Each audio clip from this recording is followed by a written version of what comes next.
Kasus rasuah, KPK menggeledah rumah Bupati Ponorogo nonaktif Sugiri Sancoko di Desa Bajang, Kabupaten Ponorogo, Jawa Timur.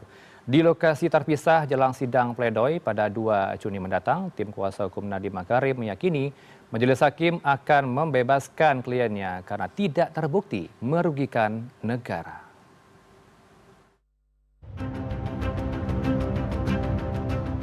Komisi Pemberantasan Korupsi KPK menggeledah rumah Bupati Ponorogo nonaktif Sugiri Sancoko yang berlokasi di Desa Bajang, Kabupaten Ponorogo, Jawa Timur. Dalam penggeledahan tersebut, penyidik menyita 4 unit kendaraan yang diduga berkaitan dengan perkara gratifikasi dan tindak pidana pencucian uang.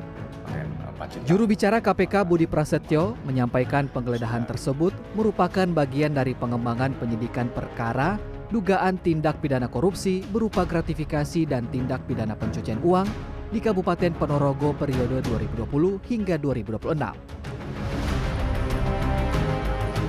Sebelumnya pada Senin 18 Mei 2026, KPK juga menggeledah rumah seorang pengusaha di Kabupaten Pacitan, Jawa Timur. Dalam penggeledahan tersebut, penyidik menyita 2 unit telepon genggam yang akan didalami untuk kepentingan penyidikan. Pada hari kemarin, penyidik juga melakukan penggeledahan di salah satu rumah di wilayah Ponorogo yang merupakan milik dari Bupati nonaktif Saudara SUG yang juga sudah ditetapkan sebagai tersangka dalam perkara pokok. Dalam penggeledahan di rumah tersebut, penyidik mengamankan 4 unit mobil yang diduga terkait dengan perkara ini. Di mana pengembangan perkara penyidikan Ponorogo ini yaitu terkait dengan dugaan tindak pidana korupsi berupa gratifikasi dan tindak pidana pencucian uang.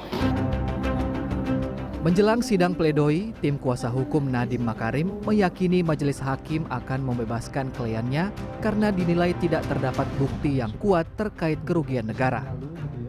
Kuasa hukum menyebut tidak ada korelasi antara kebijakan yang dibuat Nadiem Makarim dengan dugaan kerugian negara yang didalilkan dalam persidangan. Tim kuasa hukum juga menegaskan kondisi kesehatan Nadiem saat ini masih dalam pemulihan. Meski demikian, pihaknya berharap Nadiem dapat hadir dan menyampaikan pledoi pribadi pada sidang yang dijadwalkan digelar 2 Juni mendatang. Kami pun masih belum mengunjungi karena memang masih beristirahat Pak Nadiemnya gitu. Jadi ya semua masih dalam kontrol dokter, masih dalam perawatan. Semoga lekas sembuh dan yang paling penting adalah tanggal 2 nanti dia bisa menyampaikan pledoinya dan menjadikan pledoinya itu sebagai sebuah catatan sejarah bahwa dia tidak pantas dikriminalisasi. Karena apa?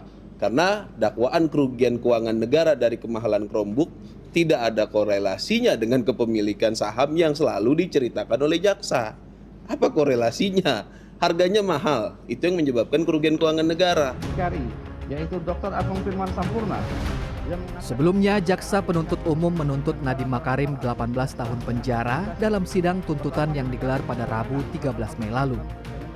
Jaksa Penuntut Umum juga menuntut pidana tambahan berupa pembayaran uang pengganti sebesar 809 miliar rupiah serta 4,8 triliun rupiah yang disebut sebagai harta kekayaan yang tidak seimbang dengan penghasilan sah atau diduga berasal dari tindak pidana korupsi. Apabila total uang pengganti sebesar 5,6 triliun rupiah tersebut tidak dibayarkan, maka akan diganti dengan pidana 9 tahun penjara. Tim Liputan CNN Indonesia.